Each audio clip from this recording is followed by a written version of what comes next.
Ano bang binalak nila? Sa totoo lang. Diba? Anong pinlano nila? They will just allow PBBM to rule for 2 years. Tapos papa-impeach ang Marcos. Para mag-Gloria makapagal 2.0 si Duterte. VP Sara. Bakit kaya? Bakit kaya VP ang tinakbo ni VP Sara at hindi presidente? Samantalang sabi ng tatay niya dapat presidente siya, di ba? Para pag vice-presidente siya, gagayahin yung stand ni Gloria, pwede niyang gayahin yung stand ni Gloria, tanggal ang Marcos, impeach. Tapos the following presidential election, she can still run. Like Gloria.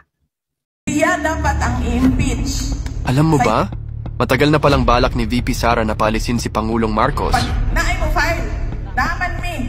Naami articles of impeachment sungkod pa sa Sugar Order number 1. Naka-ready na siya, ma'am. Oo, mismong si VP Sara na ang umamin. May articles of impeachment na sila noon pa.